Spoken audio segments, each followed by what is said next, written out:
回乡改造老院之屋顶改造。改造屋顶全过程你准备好了吗？老板，先去建材市场买瓦片和材料，第一眼就相中了这个黑色，对比一下还是黑色好看，果断下单等待配货，和老板当场学习安装方法。到货了，准备开工，拆掉老化的旧瓦片，正式开始。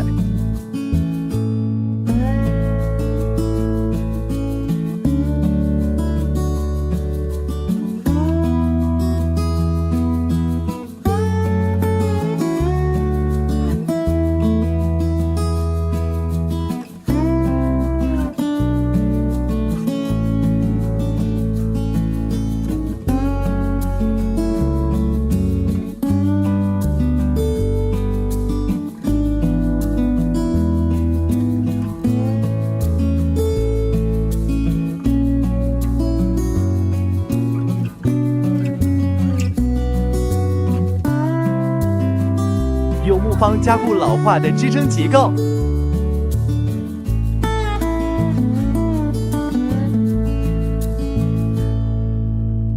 上瓦片了，给房子换新帽子。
水泥到场，沙子到场，瓷砖到场，准备开工。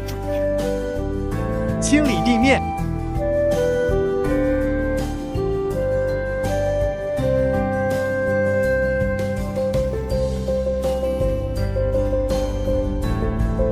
铲掉容易脱落的墙皮，预留电线开槽。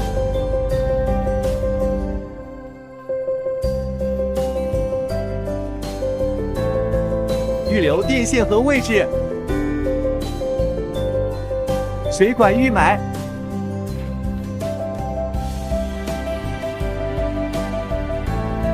主卧房间地板准备。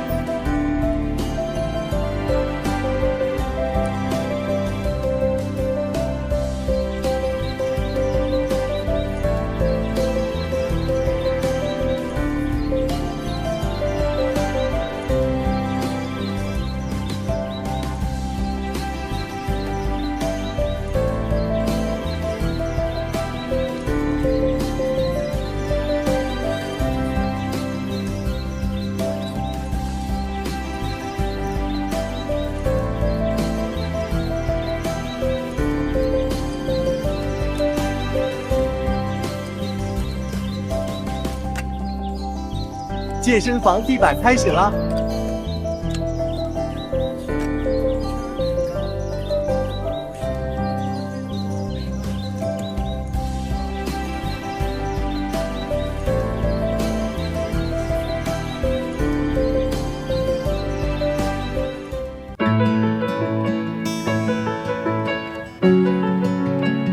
这间是客厅。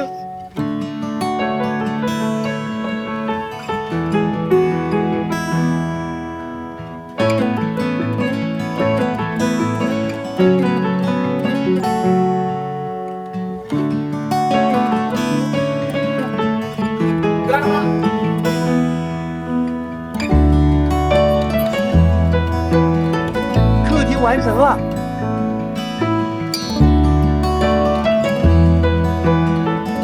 这间是工作室。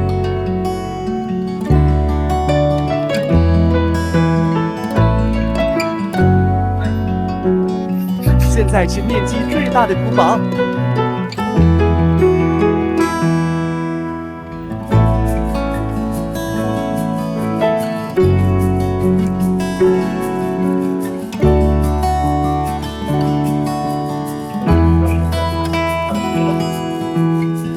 未完待续。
想改造老院子，给老鼠一个家。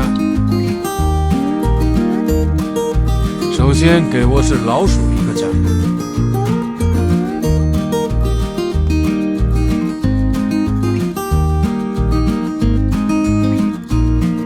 一定要够大，老鼠可以滑旱冰。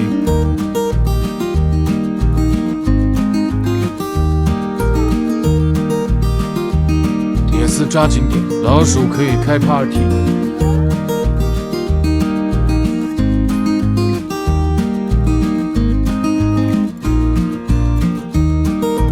再给书房老鼠一个家，这是改变命运。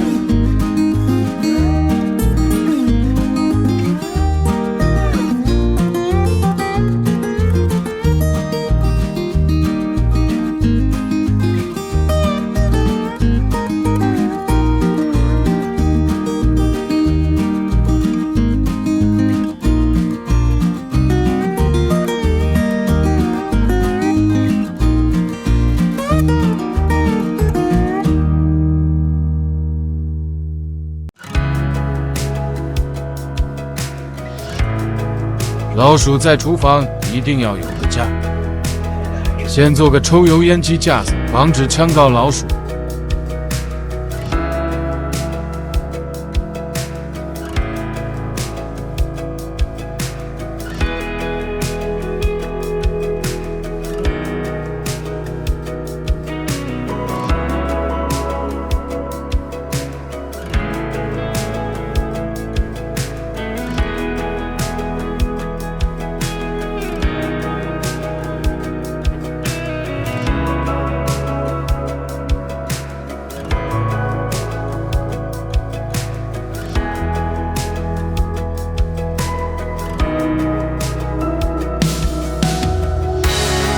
刮的墙皮，不结实的也一并铲除，这样后面刮的新腻子墙皮会更结实。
刷完整个房间亮度也亮起来了，等腻子干了以后，看起来会更匀称。墙面改造今天就到这里吧，下期再见。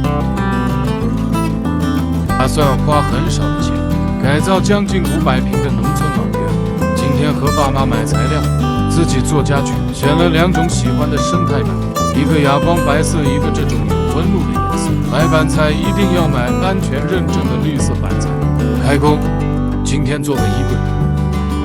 又是逼迫老爸展示手艺的时候。俗话说得好，你不逼父母一把，永远不知道他们的极限水平在哪。会的就是省的，省的就是赚的。在望父成龙的路上越走越近。如果不是老爸什么都会一点的时候，我大概也不会追求简朴的田园生活，可能会饿晕倒在田里。由于我们仨都有自己的工作要忙，我们总是抽时间去做这件事，前后经历了春夏秋冬的季节。视频里有时候穿短袖，有时候羽绒服。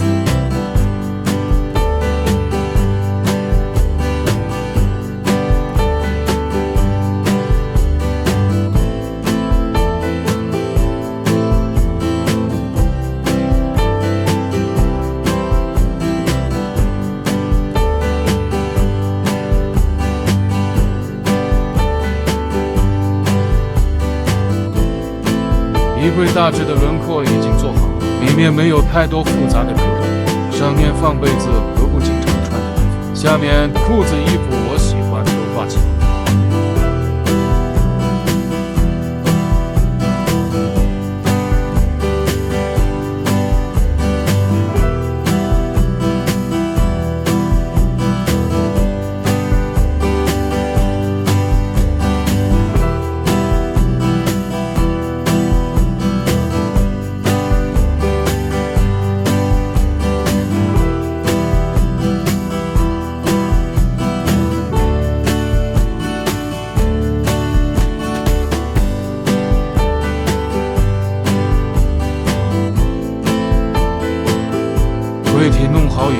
就可以加柜门。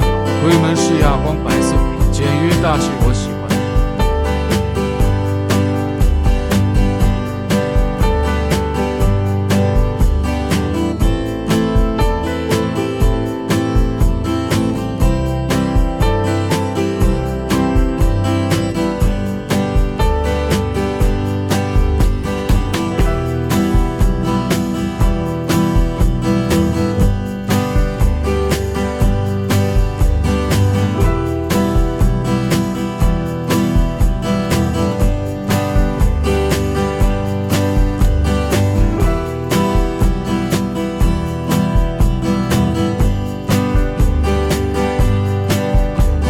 接下来调整一下而已，就可以加门把手了。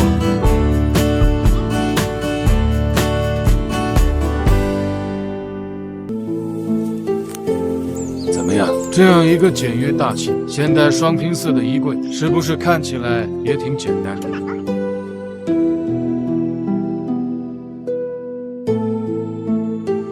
如果你喜欢我的视频，请点个关注吧，我们下期见。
今天要改造的是外层面，先用水泥加固一下部分墙面。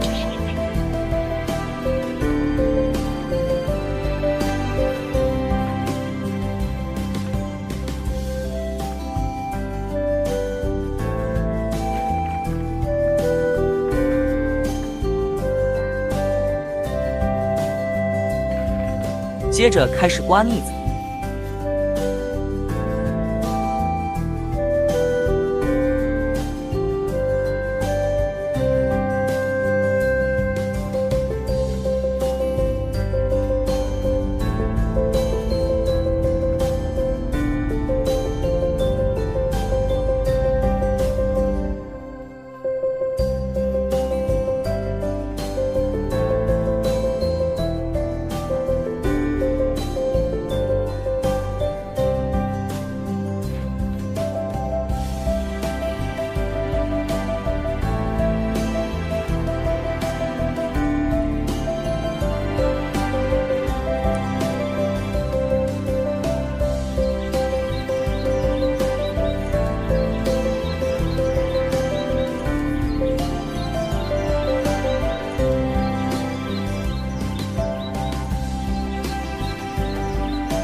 看看改造前后的对比吧。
主卧的铺地板砖开始。由于老爸有事需要回去一段时间，我又不想停下来，所以请了村里的2位叔叔贴地板砖。这也是我改造房子唯一出了工时费的工程。不过呢，他们完成的也非常不错。接下来是老爸回来帮我吊顶。原来设计的时候有很多想法，但是考虑到房屋结构的问题，最后选择了用石膏板。还好这种吊顶效率很高，基本上1天就能完成1间房。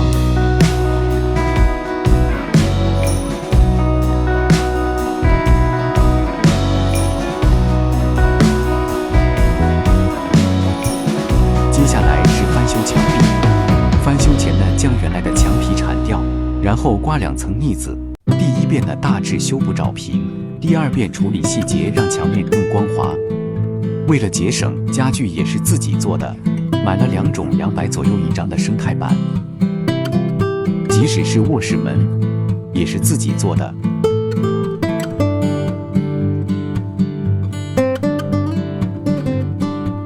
老爸的木工经验呢，全凭这些年给自己家装修积累。原本也是一个机械师傅，很多东西都略知一二，这也是我挑战用极少数存款做旧房改造的技术支持。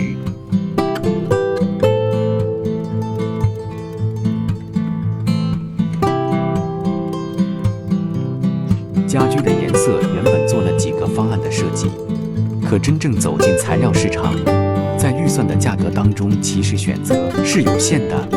所以控制成本的时候，很多计划是赶不上变化的。制作床需要一些皮料做软包，我尽可能找到一些容易制作的素材做参考。为了买到性价比高的软包材料，我们在长沙跑了1整天，用最少的成本做更好的效果，就要该省就省。在乡下生活有很多的小动物和虫子，所以我的床底是不留支撑和缝隙的，防止灰尘和小动物藏匿进屋，地上有什么一目了然。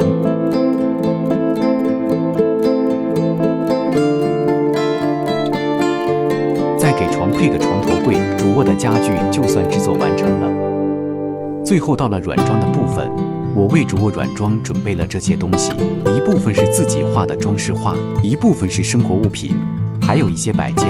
软装就是尽可能将屋子当中的空隙填满，空白的地方铺满，使房间更丰富，包含更多种因素。再增加一些营造氛围的东西，使房间更有生活气息。而且暖色调的摆件和灯光会让房间更温暖。地毯绿植往往会增加房间的柔和程度，给人柔软舒服的感觉。软装是需要花心思和耐心去不断尝试，找到合适的位置，也需要不停地等快递凑齐它们。如何准备这些东西呢？主要是2个方面，一个是应该有的必需品，比如台灯、地毯；另外一个方面呢，是自己喜欢的事物，把它们的元素加进去，这样房间就饱满了。最后，让我们看看改造前后的变化吧。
我打算将厨房从这样。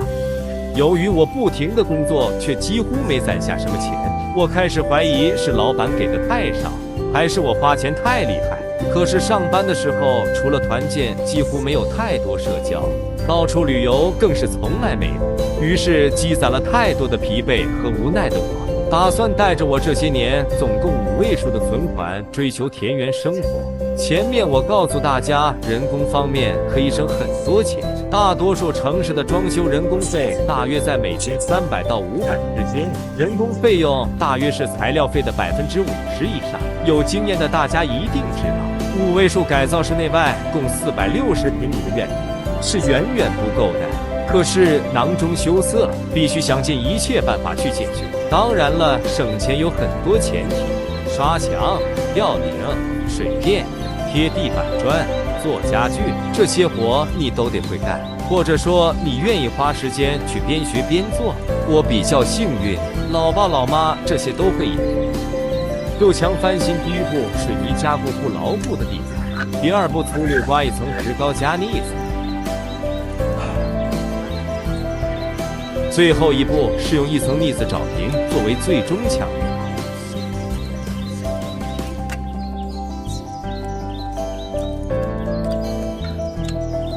接下来到了为厨房制作家具的环节，材料是2种200多的免漆板。这是一个厨房的中岛台，做饭和用餐都在厨房的中间。像这种很大的中岛台，一般都在小5位数的价格，自己制作大概需要20%甚至更少。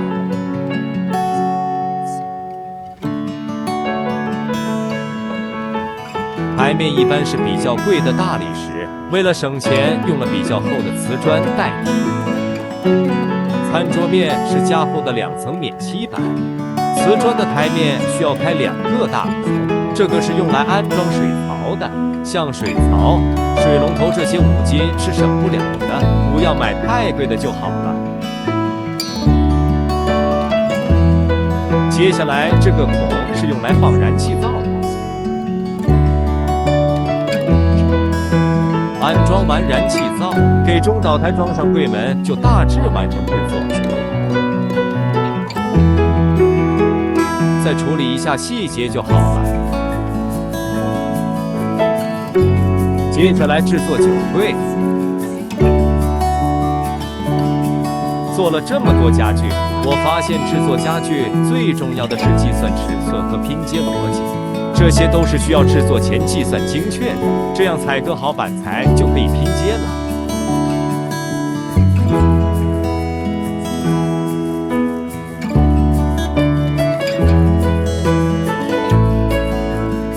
到了厨房的软装环节，软装很多小部件和家电是需要花费很多的，这些零零散散的小东西可比硬装更花钱，也没法买2手的，毕竟是厨房。吃饭用的东西必须得是新的。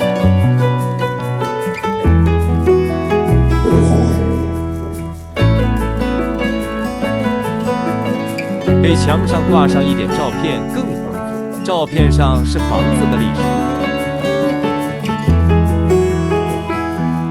再挂上一些自己的著作，白色的墙面不再单调。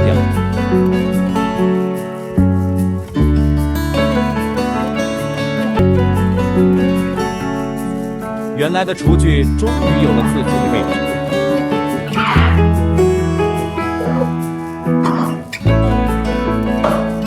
别着急，软装马上就结束了。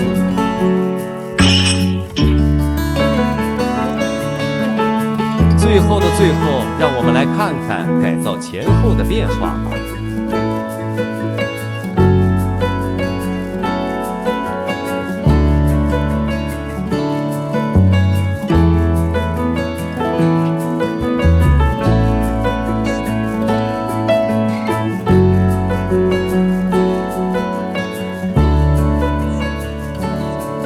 你们觉得改造的还行吗？评论区告诉我。下期改造客厅。